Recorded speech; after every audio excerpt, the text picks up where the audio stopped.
The NaviPro IT Break, 15 entertaining minutes with our experts on hot topics.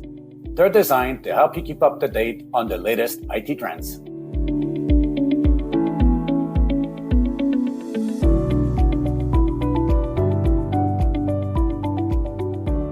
Welcome to this IT Break edition 41. My name is Pierre Tocci, Senior Consultant at NaviPro IT Transformation Strategies.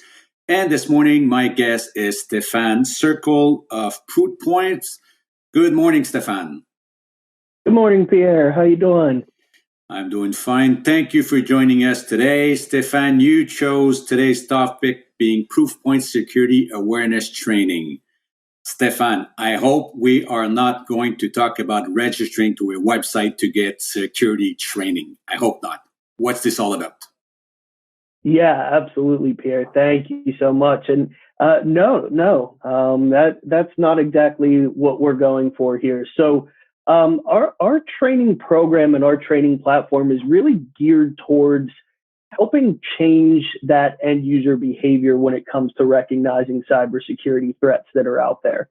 We know how these bad actors are coming towards our employees and towards the people that are important to us within an organization. So what our goal is to prepare those users for any types of cyber attacks that are coming through their inbox and make them that last line of defense to really help protect an organization. So that's the goal of our program and what we look to do. When you mean prepare for them, you sent them documentation, they read stuff. How am I prepared for a cyber attack? Really, it's a number of different things. Not only do we run phishing simulations for your user base, but we can also give them constant information and feedback based on what types of threats are out there. We can provide training material that will show them exactly how to prepare for threats that are out there. And we do have tools that help users report suspicious activity through their inbox so that we can make sure that they're ready, they're prepared, and they get that information over into the right hands as soon as possible to make sure that an organization is preventing or preparing attacks for attacks that are coming through. Give me an example how you would prepare me for an attack. How does it work? Absolutely. So what we do, we set it up so that an organization's IT team is running continuous phishing simulations, running knowledge assessments and knowledge checks to see what types of categories and where they're going with it. And we basically train based on results. So basically, my IT staff will send me fake emails. Absolutely. Well, what we do is we gear and cater those phishing simulations to your users to make sure that we know who's clicking on what, and they can be navigated or directed to the appropriate training immediately based on those results. So I guess you would then come up with some type of statistics saying 20% or 50% or 10% of people behaved correctly based on what they should be doing? Yes, our goal is not to blanket train an organization and overwhelm any users with training. Our goal is to make sure that the right people are trained with timely training at the right time. So essentially what it is to make sure that we understand what our user base is doing, what they're clicking on, what they're opening, if they're providing credentials, things like that. And then we take the necessary steps to train users based on those results. So essentially, we're making sure that not only are we working with your most risky users, we're also understanding different organizational risks and things of that nature so that we can really take that last line of defense and that user base and make them prepared for what's to come. And I would assume that the programs that you build, because this is made with IT, you would address the culture of the company, the type of education people have, the type of work that websites or tools that they use to come up with something that looks like real life to them? Absolutely. Really, any way that your users are comfortable with taking training or approaching training, we can accommodate. We have a number of different options. We have video-based modules. We have humorous modules that really just keep security top of mind. Anything that you can imagine as an organization that you would like to gear towards or cater towards your users, we can absolutely accommodate with the content that we provide within our platform. Yeah, and this is all driven by language as well. Here in Quebec, I would get the emails in French. It would not be coming from wherever in the U.S. Right? It would. Yes. It basically looks like a duck, flies like a duck. It must be a duck, and I got trapped because I thought it was a duck. Yeah, that's absolutely correct. We have we specialize in language translation within our platform as well. We are available in over 40 different languages now. So, and the cool thing is everything's translated locally too. So nothing's just plugged into a Google translator and it may come across and really not appear to make much sense. So we've absolutely taken the time to account for that. What you are discussing today, I've had those quite often with our CISO at NoviPro. It's all about security hygiene, your behavior towards. It's not necessarily that you do things purposely wrong, is that you don't know how you should be behaving, right? Mm-hmm. This being said, how would you evaluate the performance of the program? Give you an example. Is it customary to see 20% of people being trapped? Or could it be higher? And then, based on that, how do you foresee the improvement? Yeah, that's really the goal of the program itself. This isn't supposed to be, here's a significant amount of training for you to take, and this is all you have to do to check the box.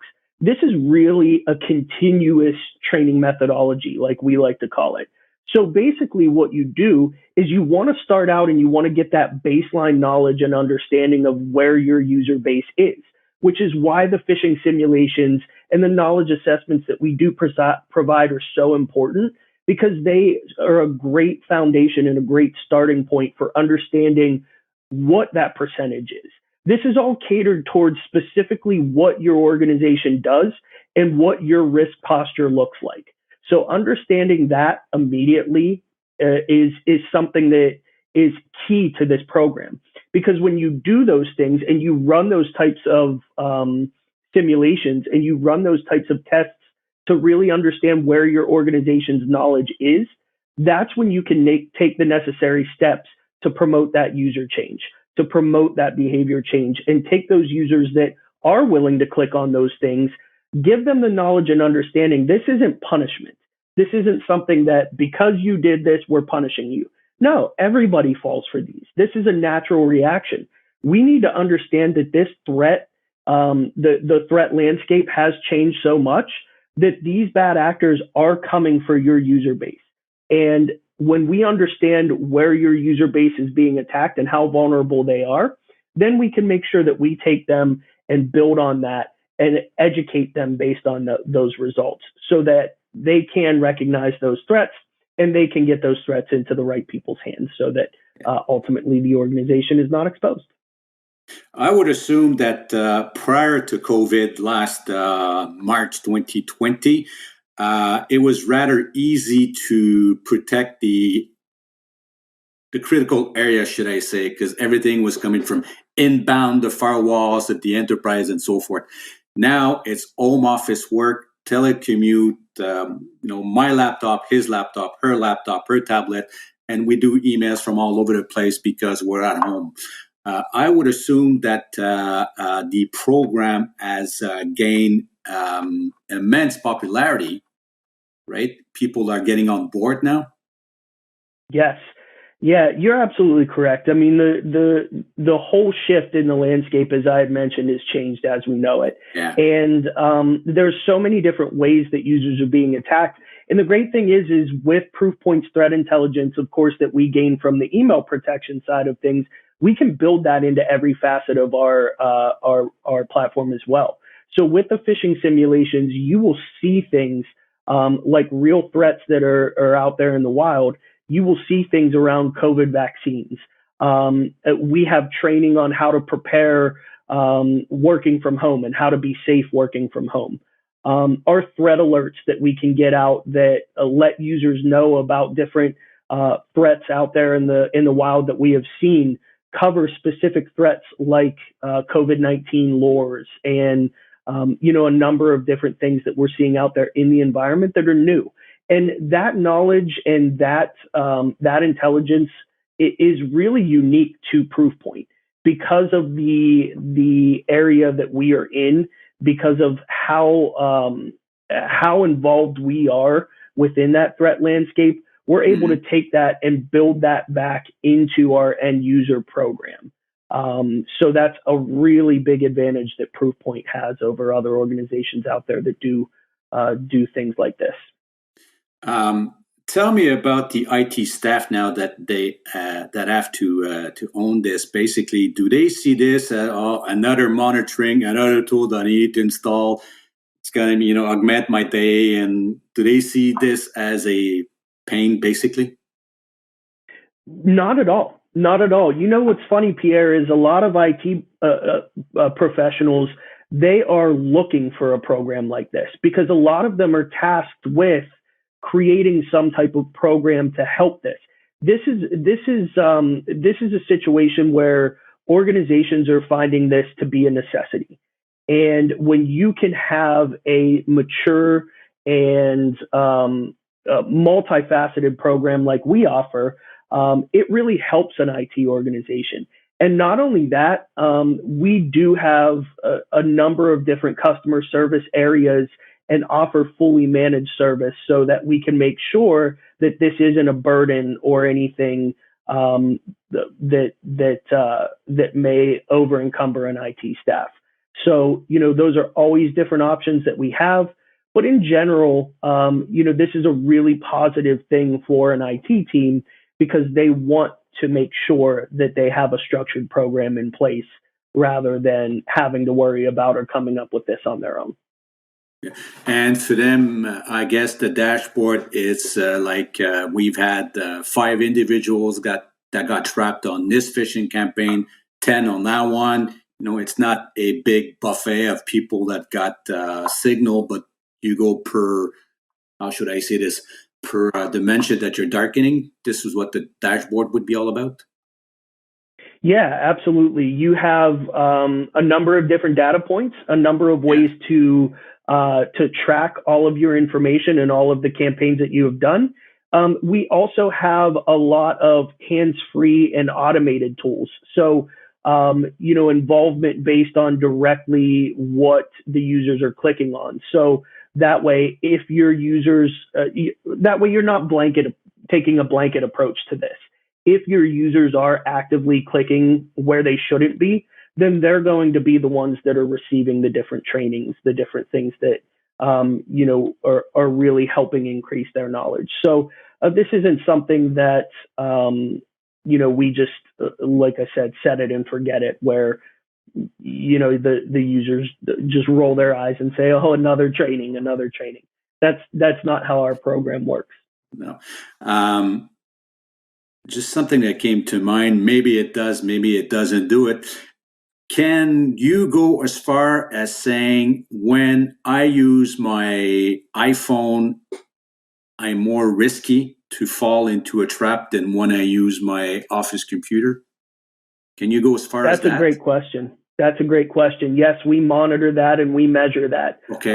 Let's say a user does fall for a phishing simulation on their iPhone, but they also had ignored that simulation on their desktop. That reporting is captured.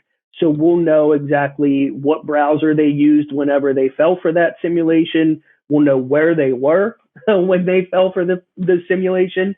So it's all tracked and you're able to monitor that. So you're able to say, you were really good at ignoring this or recognizing that this may be a threat when you looked at it on your desktop, but you just so happened to open it and click on it when you were on your phone. So, we want to make sure that you're aware of that situation.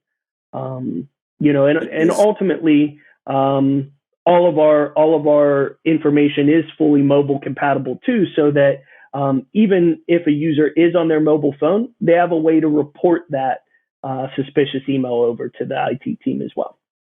Because it is a fact of life that when I'm sitting in front of my laptop looking at my emails, I will be much more attentive than if I'm outside with my iPhone. I get an email, the span of attention is not the same. And on the iPhone, it's a bit more difficult to make sure that it's coming from the right place and so forth. So I'm probably riskier out there than in here. If I take me as an example, of course. I think that's everybody. I don't think you're alone on that, Pierre. All right. Well, thank you very much, Stephan. That was a very interesting conversation this morning. Thank you again for joining me this morning. This podcast will be available on our hub of content at hub.navipro.com. Our guest today was Stephan Circle, Enterprise Account Executive at Proofpoint. Again, thank you very much, Stephan. And I hope you'll be joining us soon for another IT break. I'm Pierre, your host for today, and see you soon. Thank you very much. Thanks, everybody.